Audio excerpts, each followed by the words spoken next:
In this next video for War, Art and Visual Culture Sydney, Laura Webster, Head of Art at the Australian War Memorial, chairs a session with the author Richard Travers, with Dr. Sarah Minslow from Cal State, and Dr. Helen Berents from Queensland University of Technology. This session's papers will address the notion of voices that have been excluded, those that are often left out of many of the narratives of the conflict, especially the official narratives. So I'll just get started. I think we're running a bit behind time. So our first speaker is Richard Travers. Richard is a lawyer and author, and he's written the books Diggers in France, which is the story of Australian soldiers who fought in the First World War, as well as To Paint a War, which is a book that follows Australian artists who found themselves in London and Paris at the outbreak of the First World War. So, thank you, Laura, and welcome to my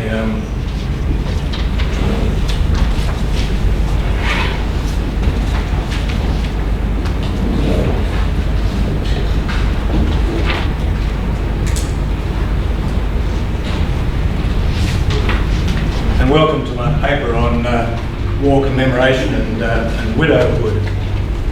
The question broadly is how we Australians commemorate the Great War and those who suffered loss in it. It's a war of empire in which our grandparents and great-grandparents were loyal participants. But as Australians today, we have mixed feelings about empire, certainly different from the feelings that our forebears may have had about it. And that impacts on commemoration of that major war. It's, if I could begin by presenting my credentials, Diggers in France was a story not really of the battles, but of the diggers. The Australian soldiers fought maybe 10 great battles in France, perhaps 3 days each. So that's 30 days of really serious battles, and they were there 100,000 or so, 150,000 or so young Australians for 3 years. And I was addressing the question, what were they doing for the other 2 years and 11 months in France and Belgium? That led me later to write To Paint a War, which is the story of the Australian war artists, mainly the official artists who painted the Great War.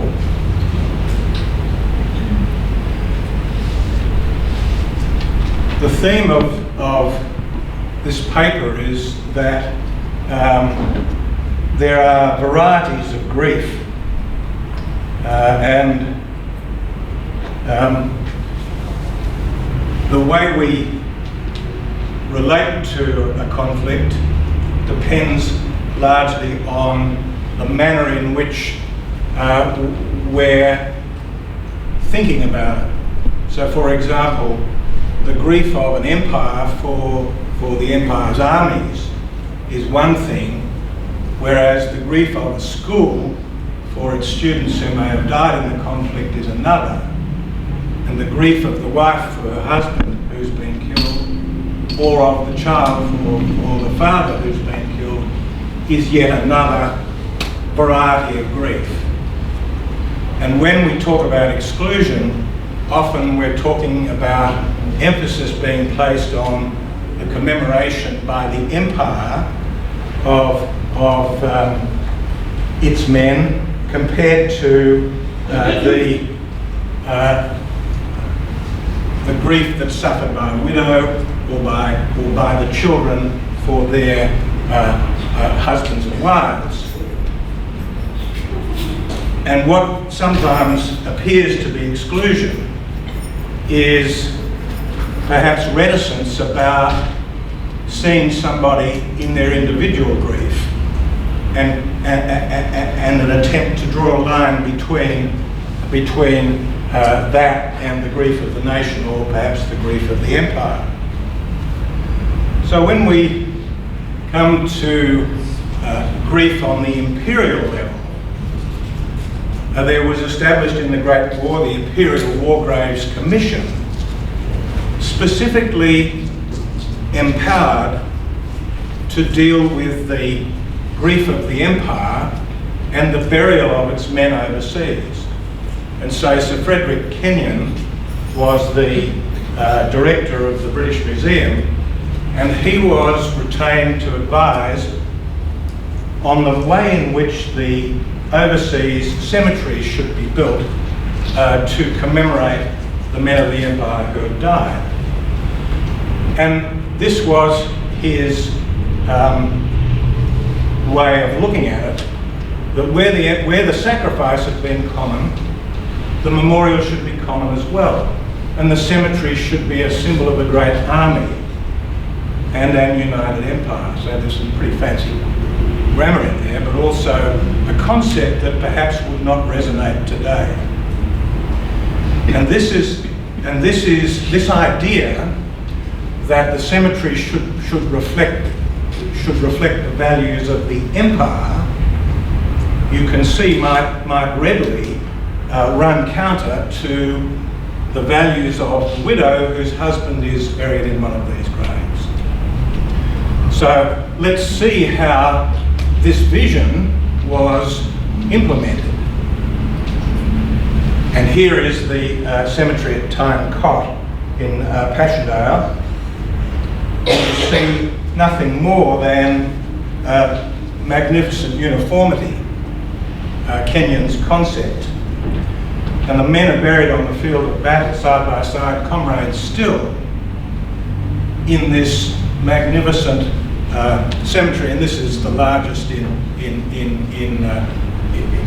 Belgium, I think, and itself a statement of the extent of the killing. But the imagery was very deliberately the imagery, a Christian imagery of the church, of the cathedral.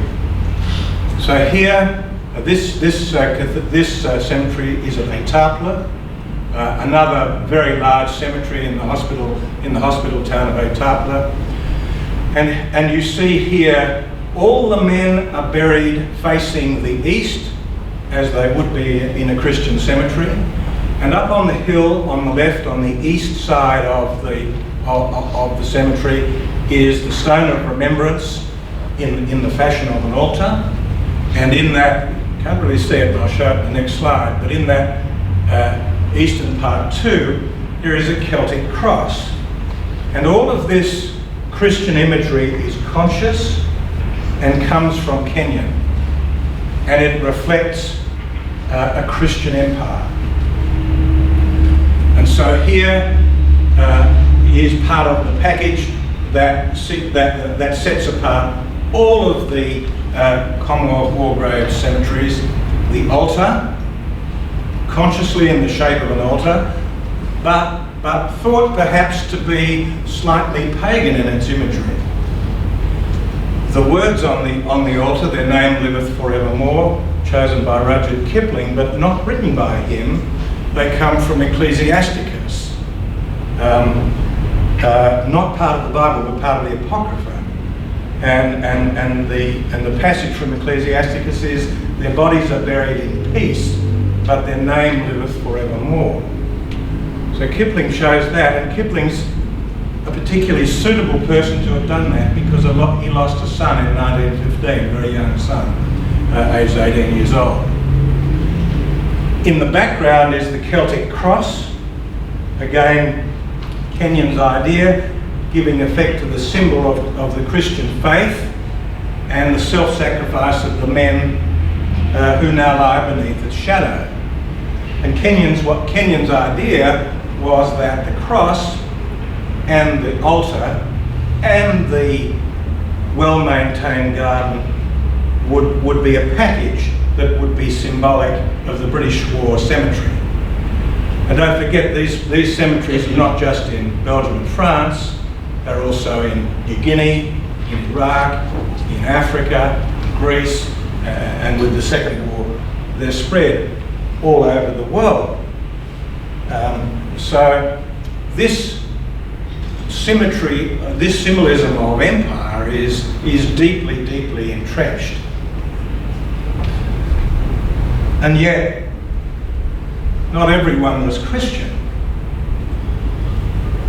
but the symbolism was applied universally. So on the left here, we have graves of Gurkha soldiers buried in Germany in 1915, and a lot of Indian soldiers were fought and were killed in France and Belgium, and they have their own separate cemeteries generally, which don't fully follow the Christian image, but are similar in appearance. Everything else is similar in appearance.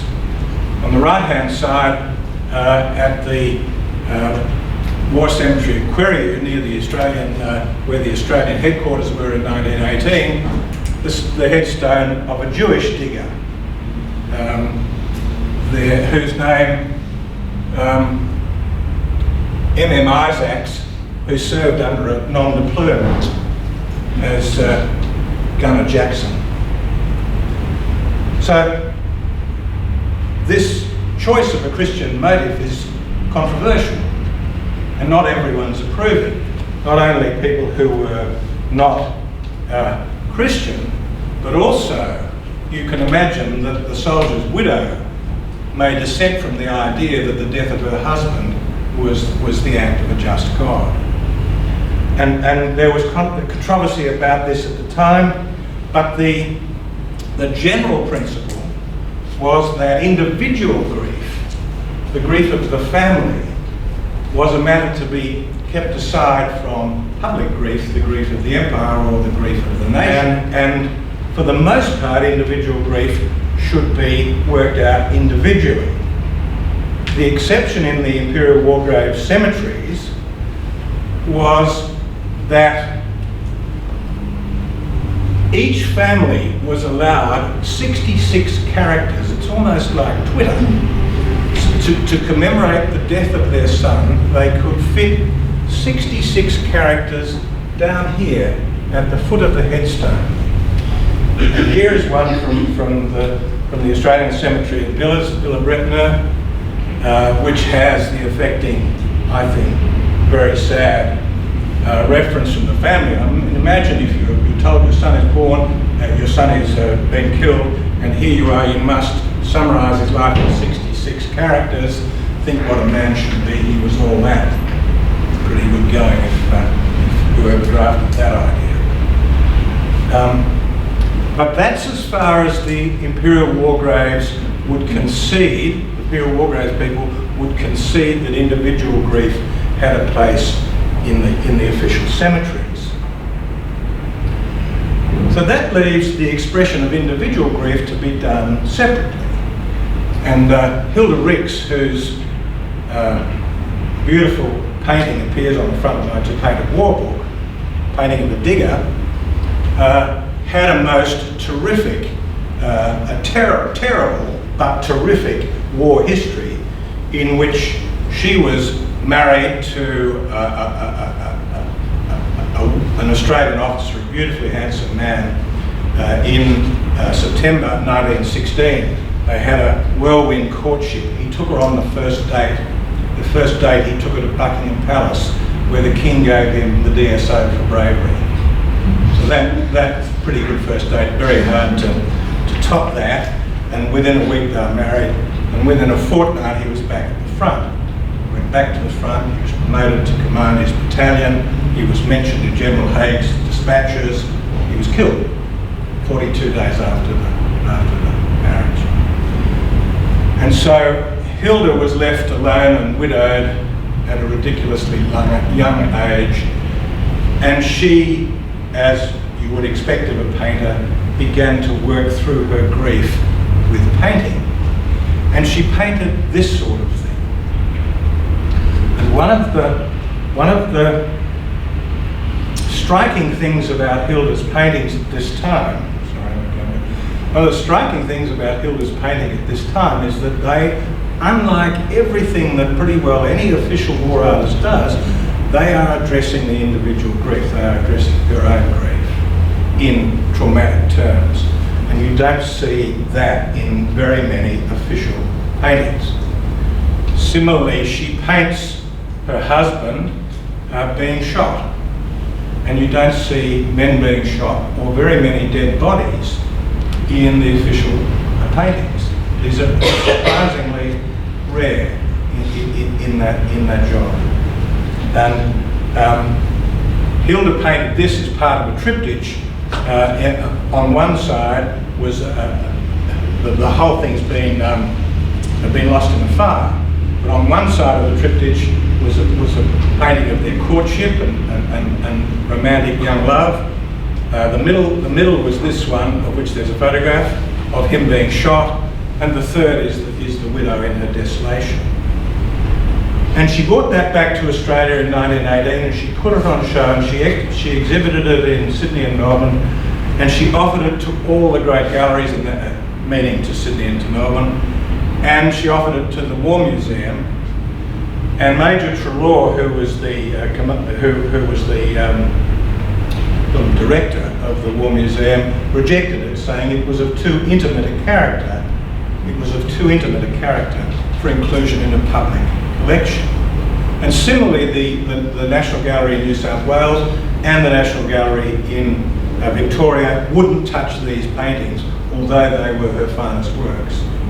And the talk at the time was, they're not touching it because it's not something we want to go to publicly, but it's okay privately. And it's an institutional thing. It's both at the War Memorial level and at the level of the National Galleries, and there's a question about what's appropriate in terms of public, empire, national grieving. Now, that's the way Hilda saw her individual grief. We go to Rudyard Kipling, who you might take as kind of a pro-empire sort of a guy. He also felt his grief deeply and quite bitterly, and he wrote it up in poetry in this way. So that you've got Kipling working with the Imperial War Graves people to build up the empire commemoration of the war, but writing quite bitter poetry about the death of his own son. Again, that contrast being drawn. Another great painting which the War Memorial rejected, but ultimately I think bought. Have you got this here? Not sure whether you have this one. Vidalai's got that. This painting, really a classic by an Australian artist, Vidalai, is the portico of the church St Martin's in the Field in Trafalgar Square. And the full title of the painting is Rejoicing in Remembrance, Armistice Day, London, 1918. So here we are on the 11th of November, Trafalgar Square full of people rejoicing and celebrating the end of the war.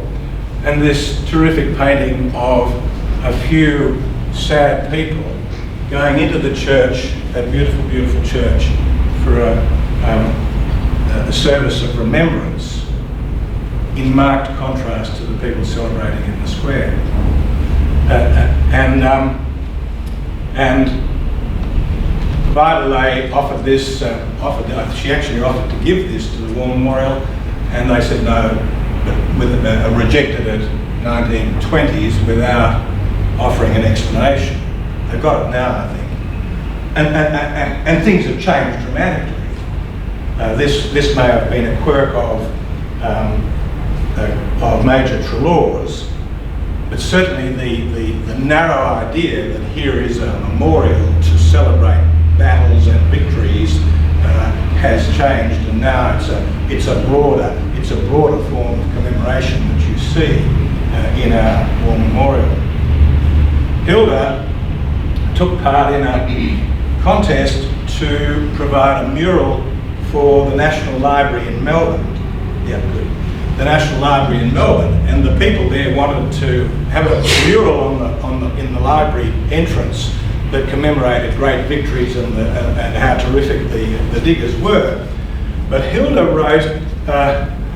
painted this sort of thing. So where the people commissioning the contest for the mural were wanting battles and victory and glory, Hilda was painting mateship and fellows helping one another out, and deeply symbolic paintings of this ilk that pointed a different way. And she wrote to the Governor of Victoria's wife saying, "We all know that guns, horses and camels were used in the war, but what were they, or even the men, without the spirit? I do feel that mine, that is my design, held the essence of it all and a quiet dignity." She was painting mateship, a different form of commemoration than the people running the contest had in mind. So there are different visions of how people commemorate that war, and our war memorial, created during the war and working under statute, has this statutory remit. This is the, if you like, the charter of the war memorial, and that is to commemorate Australians who have died on active service or as a result of operations on active service. So the statutory charter of the war memorial is telling us to focus on the dead men, not on the other people who may have sacrificed.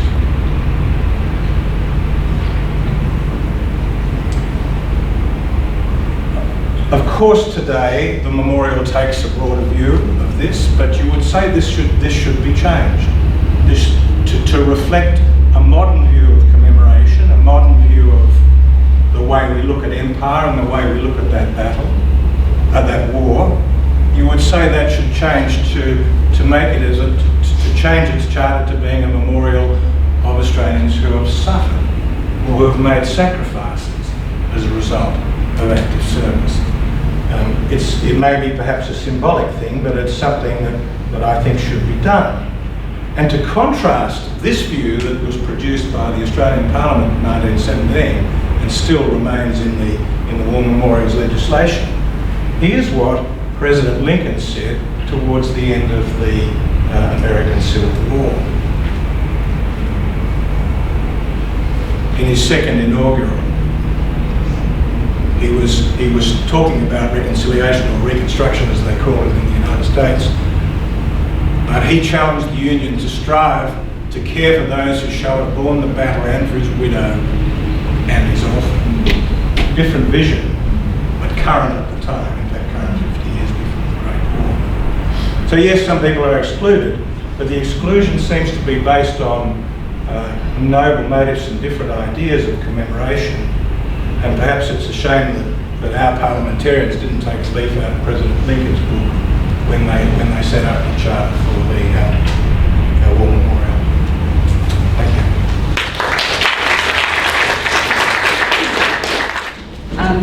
So now I'd like to introduce Dr. Sarah Minslow from the University of North Carolina, Charlotte, and her paper is The Visual Art Conflict in Books for Young Readers.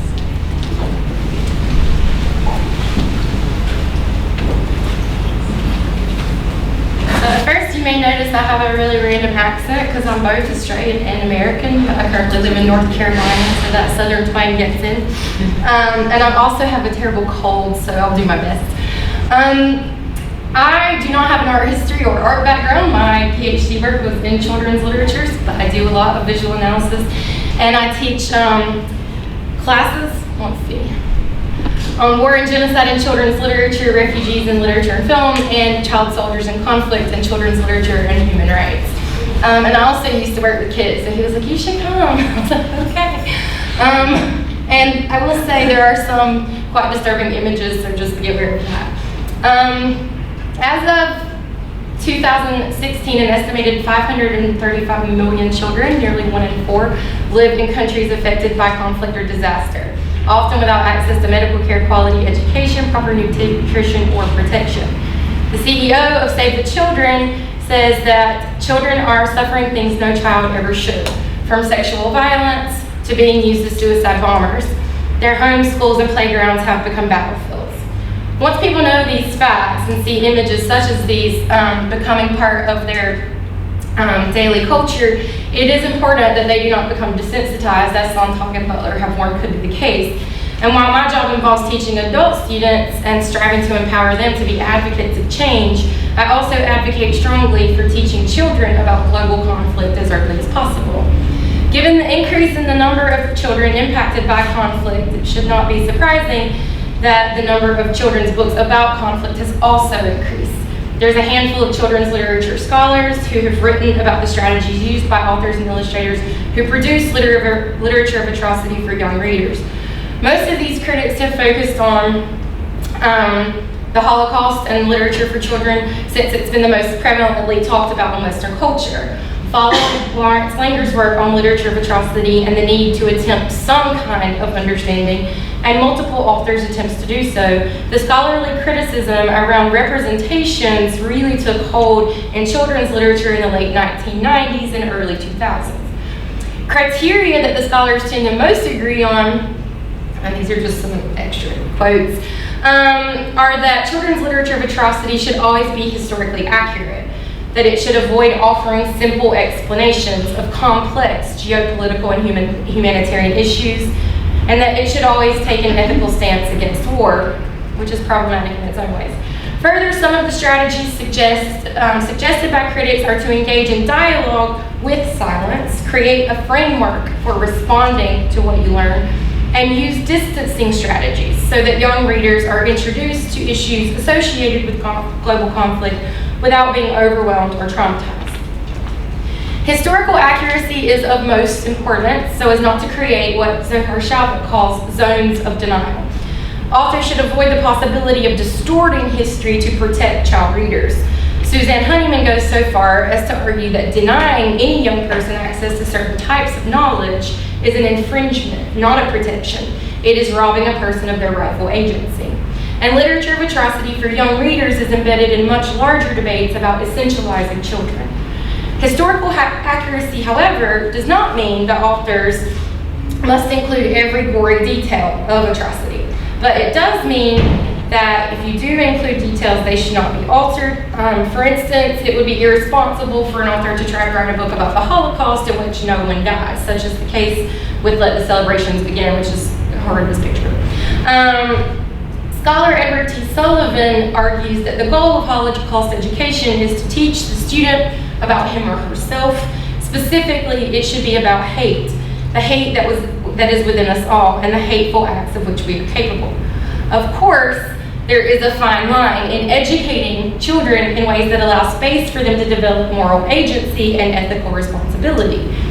There's a fine line between teaching young people about their nation's historical missteps and developing a pride of place.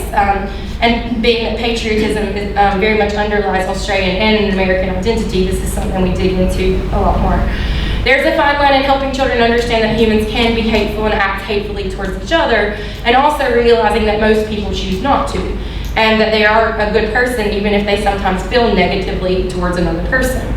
Questions that then arise for me that I'm working through in a larger book project on representations and realities of war-affected children is how do we situate young readers to respond ethically, which is something Butler talks about, to illustrations of atrocity, and what would such responses look like in practice. A lot of that does go back to Joanna's talk about empathy, and also the notion that I highlighted about in your talk about it's a civic skill to learn how to read these illustrations. Today I want to share with you 4 contemporary picture books intended for young audiences and consider how they position readers to respond. The Rabbits by Shaun and John Marsden of Australia, The Enemy, a book about peace by David Kali and illustrated by Serge Bloch from Italy, The Journey by Francesca Sana, Switzerland, and if time permits, Year of the Jungle, Memoirs from the Homefront by Suzanne Collins, illustrated by James Promise from the United States. Each book portrays people whose lives are forever changed by war, including Indigenous people, soldiers, asylum seekers, and families waiting at home for soldiers to return, hopefully, respectfully. The artist purposefully used distancing strategies to engage young readers without overwhelming them. Yet they do so while adhering to the key criteria of books about conflict for young readers and engaging in larger political debates about human rights and conflict. So if we start with The Rabbits, is anyone familiar with this book I did bring the books if you want to see them in their material form at some point, but it's illustrated by my personal favorite, Shaun, and it adheres to the criteria of writing literature of atrocity for children and the goals of educating children about global conflict and historical atrocities. The key distancing strategy employed in this book is the use of animals. Numbats are used to represent the indigenous people, and rabbits are used to represent the British colonizers. The rabbits are significant because this species was introduced to Australia, and according to the organization Rabbit Free Australia, his vision is to have Australian landscapes that are free of their most notorious pest, the European wild rabbit. By 1920, it is thought that there were 10 billion rabbits in Australia, and the population is currently estimated to be about 200 million. Rabbits continue to wreak havoc on the native ecosystem, causing soil erosion and destroying crops, which this book portrays while also showing how the British invasion of Australia crippled Aboriginal people and their rich cultures. So the British come. They're dressed in British uniforms. On the cover in the center full page spread, which you just saw, where the only words on the page are "they came by water." There are Union Jacks, and the phrase "might equals right" is repeated throughout the book. The rabbits are illustrated with sharp points and straight edges, and they're very serious facial expressions, and their flowing eyes are menacingly yellow. They carry modern weapons like guns and bring written language, scientific measuring tools, and numbers which they use to categorize and label the landscape as they're doing here. On most spreads, the rabbits are juxtaposed to the numbats, which have rounded edges and hold inferior weapons, while they spend most time standing in the background watching the rabbits as the rabbits take over and impose their vision of the new world. The rabbits are much larger, and contemporary child readers would most likely understand them as being much more advanced than the numbats. In several illustrations, the numbats are physically marginalized on the page. Up here, they're literally pushed to the edge of the margins, symbolizing that they have no place in this new world imposed by the rabbits. The rabbits make no attempt to include the numbats or to find ways for them to peacefully coexist in the same spaces. Rabbits, rather, poison watering holes in food sources and introduce technologies that devastate the natural landscape, which is another major theme throughout. So on the previous illustration, you can see it's vacuously sucking in the blue sky, and there's arrows pointing down into the machinery of the new society. The effects of the rabbits and their actions are clearly depicted on numerous pages. The landscape, rich with color at the beginning, fades into browns, then grays, and into black on the last full page spread. This is made clear to young readers on the next to last page. So the numbats try to defend their homeland. They are killed in the fights. And there are 2 consecutive pages of this fighting. And it really does show that Aboriginal people did try to defend themselves and try to fight back. But all the words say at the end of the 2-page spread is, "we lost the fights." And they're either chained up, and then you have these fossil-like figures to represent all of those who died. The still and solemn images invite careful attention to detail and deeper reflection. The stolen generation is also portrayed on a full-page spread, heart-wrenchingly shows parents that reach for their children in the backgrounds. The uniformity of the numbats suggests the cultural loss caused by the program of removing children from their parents. So like the previous paper, it's not just an individual loss, it's also a greater cultural loss as well. The Enemy, a book about peace, oh, and that's the last page, and it's very dark and depressing, and I'll come back to that in a minute.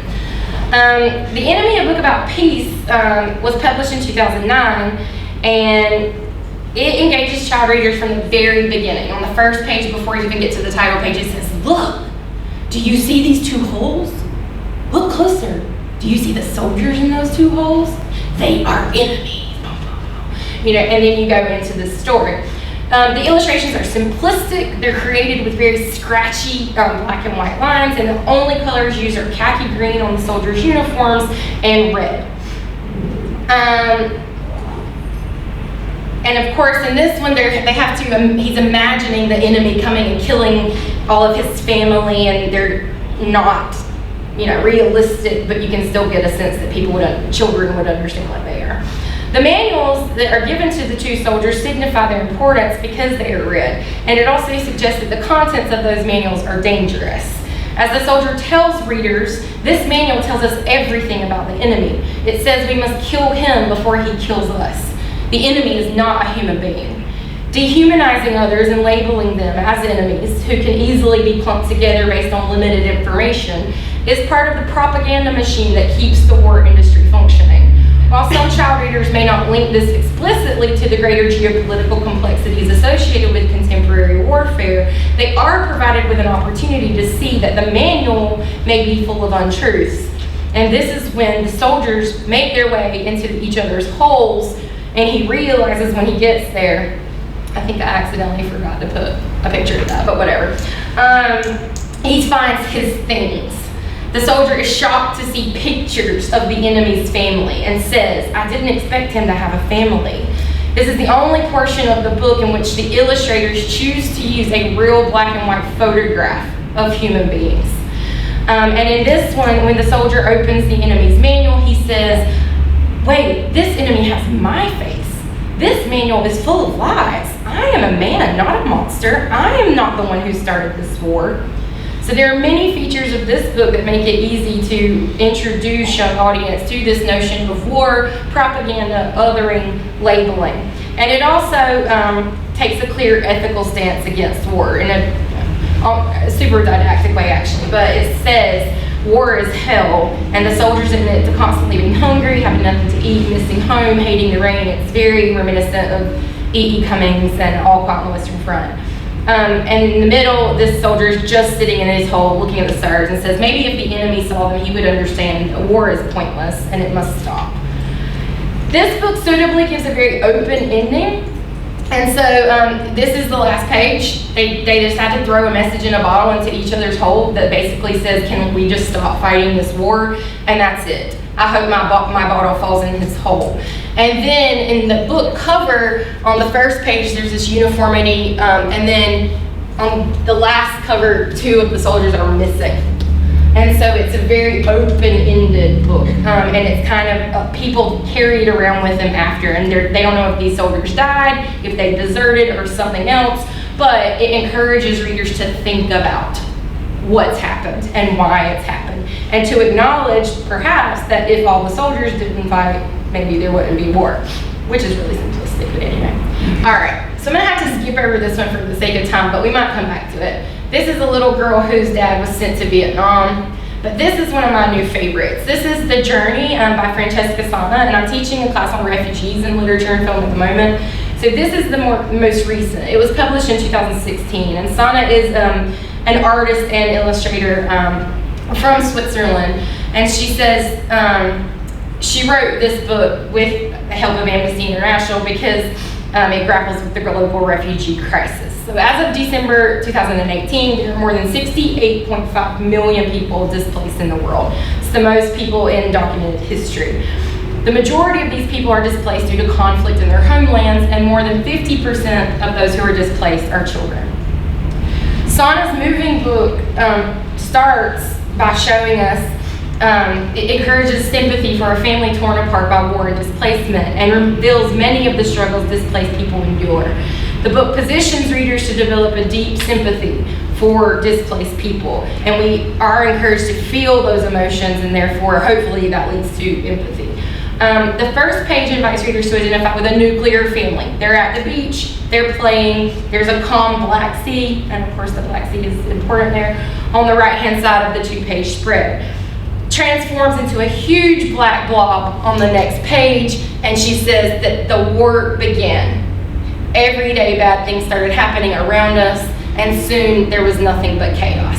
So the war is this black blob. It's reaching always ahead, pointy, sharp fingers, destroying the infrastructure, the families running, and there's this constant eyeball that features throughout the pages to kind of show that somebody's always watching them, even though they often feel completely invisible, which is a trope in literature of displacement, this visibility versus invisibility. And so the next page, when you turn the page, it says that one day the war took my father. And of course, using the word took instead of killed kind of gives the potential that there could be a hopeful ending. The war comes into their home, and you see that they're cowering in fear. And again, like someone showed before, the juxtaposition of the nice family portrait there on the wall is also significant, that this is how the war changed things for this family. They cannot escape, and they're huddled together and crying. So the war is represented by this ever-present blackness, and it threatens them, and they have to flee. And so they go on two trucks, and the mom's finally like riding a bicycle, towing the kids on the back, and they get to the border wall, and this is what they come into contact with.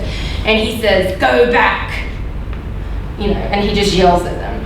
And he's clearly large and menacing and terrifying and has red hair. The child admits, "We have nowhere to go, and we are very tired." And so they lay down in the bushland, and this is perhaps the most empathetic for me, because the children look at their mom and say that she never cries, she's never scared. And then you see as soon as the children fall asleep, the mom starts crying because she doesn't know what to do. But then she does give the smuggler some money, and the smuggler takes them over. There's some ethical considerations of him being dark and menacing, but also he's the one that gets them over the wall. And so we have to be concerned about that representation there, people smuggling. When the family reaches the sea, they're hardly recognizable. So they're actually just here, the three of them. And she says, my mom says, "We're gonna have to cross this sea." And the little girl who's narrating the story says, "How will this be possible?" And as a human being, you're wondering that as well. And then when they do make their way onto a crowded boat with lots of people, they're all hoping and praying, and these little golden droplets are their prayers and hopes for a new future where they can end the war. And it's a clear reminder, because it does say that we'll have magic spells to end the war, that most displaced people do not want to leave their homes. They do it, and they want to return as quickly as possible, but they can't because of these ongoing conflicts. The other most noticeable aspect of this text is the continual juxtapositioning of nature and creatures in nature with human beings who are fleeing. And this is the last page. And these books have a tendency to try to end with a sense of hope, but not to give an overly happy, neatly bow-tied ending, because that would be false for most people. And the most colorful, warm illustrations is when they are surrounded by these creatures. The continual invitation to compare the humans to the animals can be problematic, but it also reinforces that animals, for the most part, are allowed the freedom to roam and cross borders, while humans are not. The last two-page spread shows the family on the three wings of a large bird, and the narrator notes, "They are migrating just like us. I hope one day, like these birds, we will find a new home." This is a fantasy ending, considering the actual facts are that fewer than 1% of refugees are ever resettled. However, it does remind readers that it is natural to migrate for survival, and many species do it regularly. So while books can teach young people about conflict in ways that allow them to become engaged global citizens and provide rich sources of verbal and visual literacy, these are some of the books that you could use to set up a real framework for how to respond to these books, and that's something that I'm working on. And in doing so, readers are more educated and aware than they were prior to their engagement with the text, and then the question becomes, now that I know this, what do I do with this information? For us to appropriately respond to ongoing atrocities, this is a question every human being should be asking ourselves every day, because an appropriate response will require all of us understanding and respecting our shared humanity.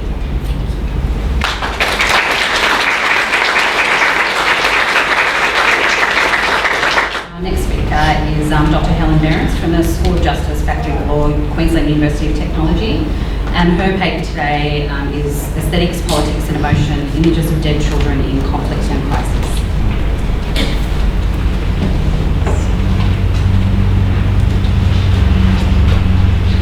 So thank you all for being here, and for those two papers. As always, being third means following two excellent papers, and I'm hoping that what you're going to talk about lives up to the standard that's been set. My background is actually in international relations and peace and conflict studies. So in this space, I'm going to talk a little bit, I guess, from my discipline, but really interested in the overlaps already in some of the things that have been discussed today, and look forward to thoughts on this work. So my work more broadly is particularly interested in the role that children and youth play in peace and conflict, both as actors and then also how they're represented. And among other things that I'm doing, this has led me to a project that attempts to think through what the presence of images of suffering and in particular dead children in our engagement with conflict and humanitarian disaster tells us. So this work is ongoing, but I draw here today on some things that, some ideas that have recently been published in international political sociology, and I'm happy to share if you're interested in that. I'm particularly interested here in aesthetic and emotional and social qualities of images of children's corpses and the way they shape responses to and understandings of deserving victims and our engagement with conflict. So that's a pretty depressing start to the talk, sorry. So I've been thinking about these ideas for quite a while, thinking about how and where we see children more broadly when we talk about conflict and when we talk about approaches to peace. And I had noticed this kind of growing presence of the sharing of images, particularly through social media, of children in these situations. So what I'm talking about here today is perhaps less art in some of the ways we've been talking about it already today, and more, I guess, everyday encounters with and experiences of these kinds of images. So, in a lot of ways, this project started with a comment by the Israeli Prime Minister Benjamin Netanyahu in 2014. So he was being interviewed on CNN in July of that year, and he accused Hamas of facilitating the deaths of civilians in Gaza, making the following claim. So he says, they want to pile up as many civilian dead as they can. I mean, it's gruesome. They use telegenically dead Palestinians for the cause. They want the more dead, the better. The comment came amidst escalation of conflict between Israel and Hamas, but it was specifically, and this is why I'm interested, prompted by the deaths of 4 Palestinian boys who'd been killed by the Israeli army while playing on the beach. And the reason that Netanyahu was being forced to address it on CNN was because the moment had been captured by the foreign press who were staying in a hotel next to the beach. And what actually happened was, because the press were there, there's not just an image of the aftermath, but there's actually a triptych of images that circulated on Twitter, and that's how I found it before. Some boys playing on the beach at the moment of the explosion and their subsequent deaths. The 4 boys killed were all members of the extended Bakir family. Ahed, who was 11, Muhammad, who was 11, Zakaria, who was 10, and Ismail, who was 9. So this comment was interesting to me because he was talking specifically about children, and he was describing them as telegenically dead. So this kind of phrase has been something that's been interesting me in pushing and exploring these ideas. This term came back to me in September 2015, so a year later, when the image that I'm sure we're all familiar with of Alan Kirby went viral. And in continuing this work, I've also been considering some other images, including the 2013 World Press photo winner, which is of dead Palestinian children again. The bodies of 2-year-old Suhab Hijazi and his older brother Muhammad, who was 3, are carried by their uncles to a mosque for a funeral. In April 2017, thinking again of this idea, when more than 100 people were killed in a gas attack on Khan Sheikhan in Syria, and the images that circulated, particularly on social media and then picked up on the news, were of Abdel Hamid Al-Youssef holding his dead 9-month-old twins, Aya and Ahmed. I'm sure for some of you, you're familiar with these images. In my work, I take these moments as a starting point to think about how the presence of dead children has come to be, or has always been, a way to understand conflict in faraway places. Shapes how we understand the conflict itself, and it reproduces and reinforces certain ideas of childhood here as well. So in this work then, I'm thinking about how when we consume these images of dead children, there's a tension between the real fleshy bodies of the deceased children that we're talking about and the symbolism of their circulation as a child in some way. In doing this, I recognise that images of suffering and dead children is not new in how we visualise war. There's a long history of images. Previous presentation had some too, very famous ones, right, including Kim Fook, known as the Napalm Girl, or Kevin Carter's photo in '93 of the Voltron starving Sudanese child. The other thing that I think is really important to acknowledge in this talk is being aware of my own positionality, and it's our positionality. So Judith Butler, who I'll talk a bit more about in a moment, asks in her work, who is the we in a political community, right, that determines the grievability and the recognition of another life. And I think in this work that I'm looking at, the we is complicated by the global circulation of images. The contradiction of the we is made visible when, for example, Alan Kurdi's aunt mourns him on television from her Canadian home. I recognise the ways in which the we is also politicised, and in some ways these kinds of images are used and mobilised as much to other as they are to mourn. And so in using our and we, which I'm going to do in this presentation because language makes you do that, I guess I hold in tension then a recognition of these kinds of flows and the implications of uneven global power relations when we're looking at these kinds of things, while simultaneously recognising and working from Butler's observation that we're all vulnerable to the possibility of violence, and that this actually helps constitute the collective we that is dependent on our fundamental sociality. So to explore how these images of dead children complicate and disrupt as much as reinforce our understandings of conflict, I draw on a few different concepts and ideas that I'm going to talk about now. The first, of course, is to think about children. And there is a well-established literature across several disciplines on the simplistic way in which children feature in global politics. They are touchstones of moral purity, they are innocent, they are victims. Susan Moeller argues that the child has become the indicator species. And I notice, sorry, people at the back, text might be quite small. Where the child speaks to the overall health of a political climate, their abused innocence condemns the environment that they're from. And Erica Berman has a really wonderful critique that has held up, although now it's getting a little bit older, around the spectacle of a suffering child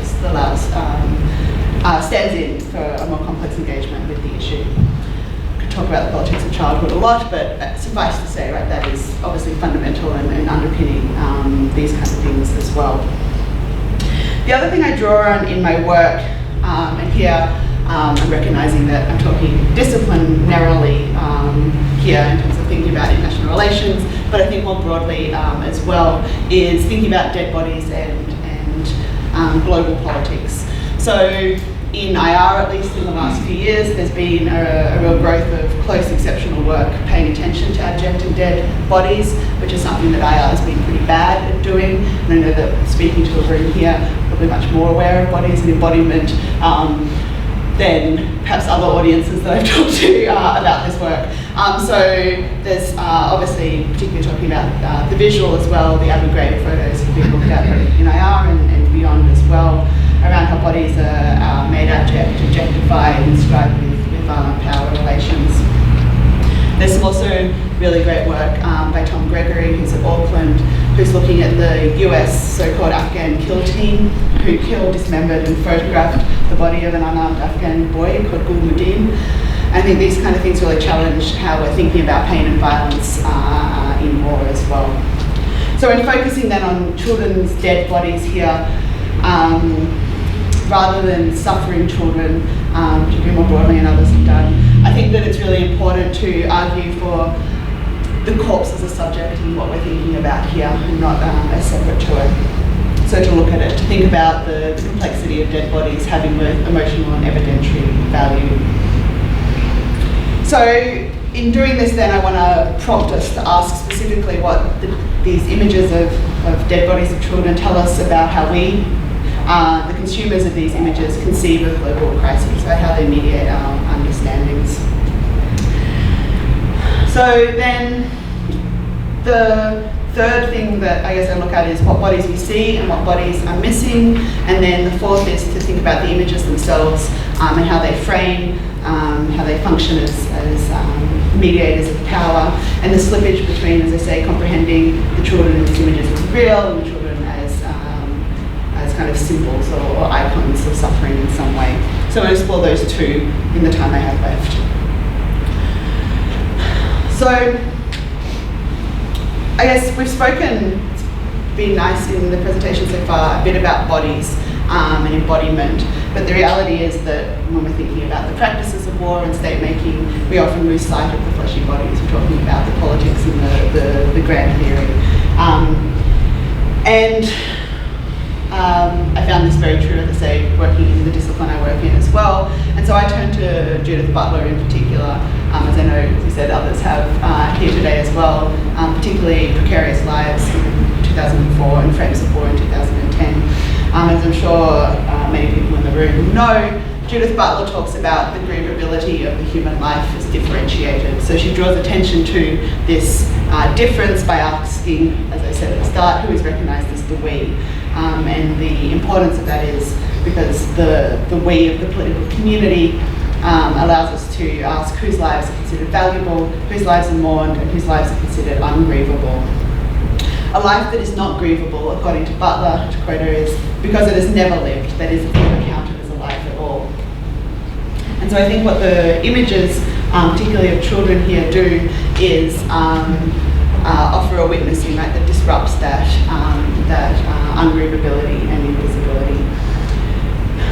So, as Butler talks about, the vulnerability of bodies and their precariousness differs in different locations. Lauren Wilcox, who is feminist international relations, talks about Butler's work explicitly outlining how our bodies are ontologically vulnerable. This really comes through in the images, where certain lives are not considered lives at all. So when they're killed, they're not intelligible as human. Butler says it's not just that a death is poorly marked, it's that it's unmarkable. Such a death vanishes not into explicit discourse, but into the ellipses by which public discourse proceeds. So as I say, the images of children that I'm talking about here interrupt that, right? They don't disappear in the way that we would expect them to. So it's evident then that in the global circulation of power and privilege and the maintenance of certain political norms, there are bodies who are erased. And what we talk about, I guess, erasure, perhaps rather we should be talking about that they never were seen as bodies to be counted at all. But some bodies are framed, right? And so here then, I'm interested in how these appear and why. These deaths then transgress their exposure to normative violence. Palestinians are constructed as ungrievable, yet Netanyahu himself raises the dead Bakir children to a form that is apprehendable and thus grievable. Mediterranean migrants die in their thousands, but Alan Kurdi's body complied with certain societal body norms explicitly about his childhood and his appearance as a child. And then we can think about him as a life that should have been lived, right, and thus grieved. Serious conflict has killed thousands of other people, but the gas attack and the death of the twins prompted outrage, as well as prompted President Trump to describe them as beautiful kids and then bomb Syria, but that's a different paper and analysis. There's been a range of work done in visual politics, particularly looking at the idea of the icon and thinking about iconic imagery. And I think that we can very obviously and clearly talk about images, some of these images as iconic and as filling that kind of function. Kurdi's image, for example, has come to stand in for the so-called migrant crisis, we use that with lots of money years, appearing in unrelated news stories, invoking, when speaking broadly about the consequences of the crisis, right? We lose sight of the child himself. I think it's crucial also to note here that in that move from paying attention to the real fleshy body to the symbolic, we've narrowed our view from the broader context to the singular experience of suffering here too. And that is the moment in which the life becomes grievable. So Sontag talks about the distance is allowing us to view these photos of cruelties, to quote her, inflicted on those with darker complexions in exotic countries. They allow us to remain distant from the violence while engaging with it. But what is interesting about the children's bodies here is that the bodies are enough like us to apprehend them as living, but different enough to allow them to be displayed in death in a way that we wouldn't with our bodies. As I say, our and we used advisedly here, but for purpose. So I think if we think about then the iconic status of some of these images having emotional and evidentiary power as dead bodies, to go back to Jessica Okta, then I'm interested in what then gets represented, what we see and what we don't see here. So we're seeing these images, but we're not seeing other deaths, and I think that's important to think about as well. These images are grievable because they are telegenic. Those two things are intertwined. Knowing that children are dying, we had some stats in the last presentation, is different to seeing a specific child who's visibly a child has died. It is, however, crucial to note that Ahmed, Mohammed, Zakaria, Ismail, Bakir, Al-Kurdi, Suhab and Muhammad Hijazi, Aya and Ahmed Al-Yusuf were only mournable in their deaths. Their lives that they had lived as children were not able to be apprehended as living at all. We also should ask why we see these deaths. And the question that I always come back to is what hierarchy of childhood is evident when we circulate, retweet, publish images of small brown bodies on the seaside. The victims that we use and we see to illustrate humanitarian disaster and suffering are often different looking to the predominantly white consumers of the images in the global north. As I say, I recognise it's more complicated than that. Tender Steele argues, and quote her, brown children matter when it is time to illustrate grief and suffering. And I think Emma Hutchinson, who's at UQ, her work on the politics of pity and the colonial implications of disaster, of imaging disaster and suffering, I think is relevant here, obviously. Also could talk more at length about those things too. So I guess really what I've tried to do here is to think about how the embodied deaths of children sit in tension with, but also facilitate the reproduction and consumption of these images and the ways in which they mediate and frame our understandings of conflict and what we don't see when we share them also. I think that there are many more questions, like all good research projects, I guess. I think that we need to be much better at theorising their deaths and theorising the presence of their dead bodies. I think that we should ask ourselves how we consume these mediatised images and how and why we share them. And if, to follow Sontag, if children's deaths are what we have left to shock, into knowledge about situations in other parts of the world, what obligations does that then put on us in engaging here? I'm not sure that we can escape the fact that although we may be seeing more of these images that go viral more comprehensively and impact public discourse, perhaps in particular ways, their presence doesn't lessen an appetite for war, or seemingly doesn't lessen an appetite for war. The symbolism of the child in distress, dead, cradled by relatives, becomes an individualised, depoliticised phenomenon. This is a tragedy that is not conceived of as linked to a broader ethical question of our complicity, perhaps, in these conflicts in the first place, and then also how we consume and engage with conflict in general. Certain children are made visible. The spectacles of their death, I argue, necessitates more critical engagement with what their appearance, what these images contribute to how we think about dead bodies, but how we think about the politics and ethics of war, and how we analyse and consider images of death in international crisis and disaster. Thank you. Open the floor for any questions.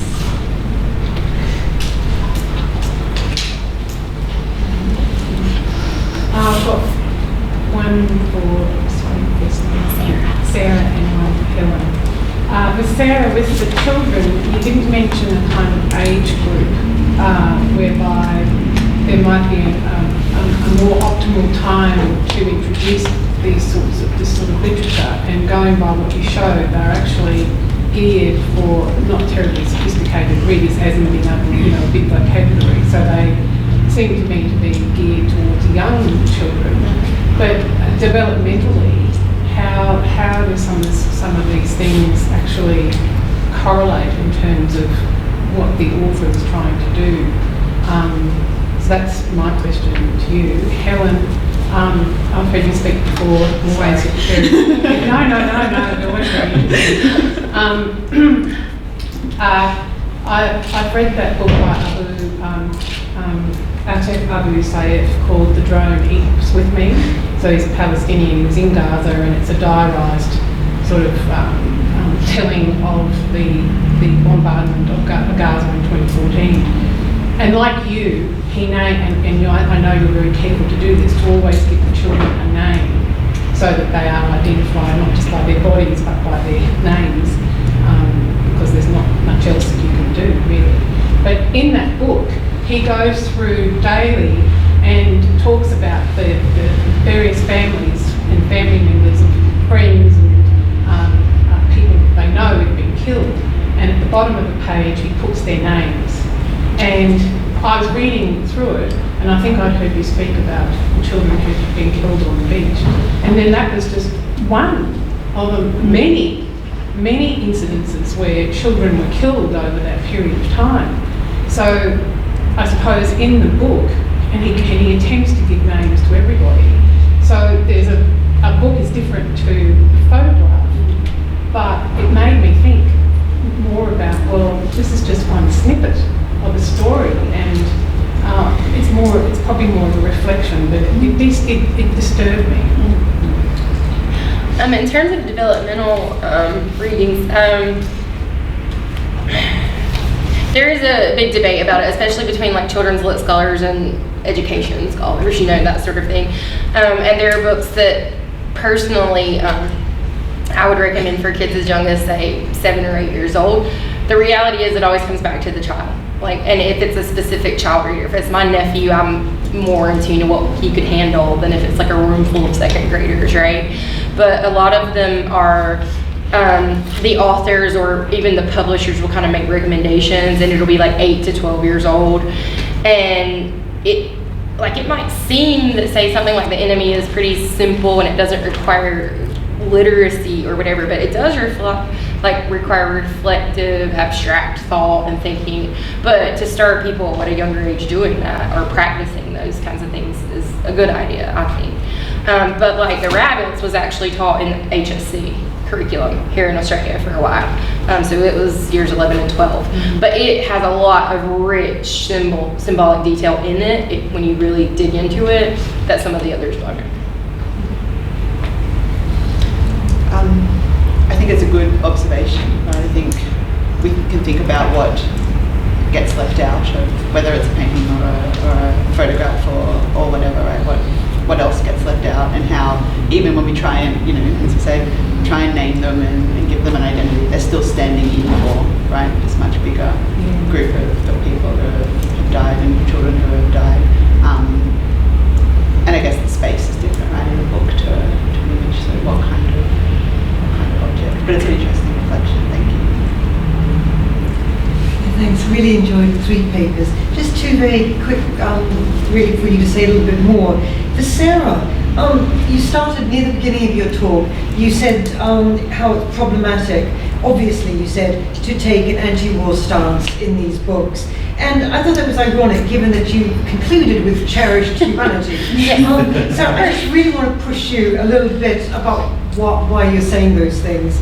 Helen, really enjoyed your paper, and particularly your reflections about us. Because you talk about, this is not quoting you quoted someone else, about when do brown children matter. You automatically put brown children as out there, somewhere else in the world, as opposed to our and us. So I just wanted to say a little bit more about that, and also about how this framing takes place when those children, well, firstly, how people are defining children, the age group, which is very different when they're our children as opposed to their children. Their children have to be really young, not 16, 17, 18-year-olds, whereas our children are. But also when those children are clearly not framed in that innocent thing. I'm thinking here the Congo, for example. So just 3 comments there. Okay. So yes, I'm a true idealist at heart. That's the ending. However, the reason I said that at the beginning about the ethical stance against war is because I actually presented parts of this paper in a broader context last week in Los Angeles, and I had some really interesting conversations with a couple graduate students and a post-colonial theorist from India over lunch after that, and we started talking about it, and she's like, what about things like revolution and like where there's clearly things that need to be addressed that are not being addressed, like the kids are marching in the streets in Europe demanding climate change action, things like that, where that's not a war, but what are you willing to fight for? And A.A. Milne wrote a book, like war without honor and then peace without honor, that if you do nothing in the face of someone like Hitler, there are times when maybe it's more honorable. And so I need to complicate that more, and that was just me rattling off from those conversations last week, actually. Thank you, though. Thank you, Joanna. All of those are really interesting thoughts. In the bigger project, I think absolutely race and gender, right? It's the intersections of race and gender with age are really important in these kinds of discussions. So the idea that we can identify children as them, again with all the bunny ears, brown children over there, as not like us, even when our political community obviously is not. Is diverse, right? But there's that sense of I guess, whiteness that adheres. I mean, we're talking about in the Australian context, right? Presenting this here.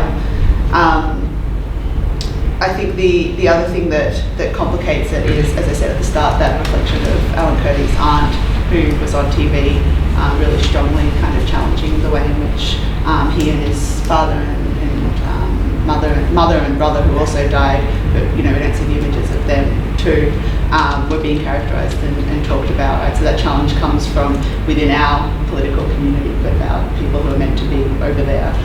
So I think that the social media element of it, the way in which they are being imaged and shared has shifted, and that's causing new kind of issues and provocations. I also, when I first encountered the images of the Bakir boys, it happened very close to the shooting down of the plane in the Ukraine, which had a whole lot of Australian children on it. And I'm not saying that, what bodies existed in that situation, but the way in which the news was reported, right, where unquestioningly we showed the images of the Bakir boys on the beach and not photos that their family had provided, but it was all the school photos of the Australian kids and holiday snaps. So the way in which that's kind of presented and things as well. I think the other question you asked around when children are not innocent comes again back to this intersection of age, race and gender, right? Because they age out, of being able to be innocent, and boys do it, right? It becomes a gendered thing. So once the boy starts, looking a bit too old to be able to be lumped into women and children, right? As that, one word category that Emily talks about, then they start becoming a threat and a risk, and they have to be contained rather than protected. So that discourse definitely switches in child soldiers, right? It's the key confounding point, because they're too young, they still need to be victims, but they're holding a gun, so you start seeing those challenges to those categories that we think are so neat in our head.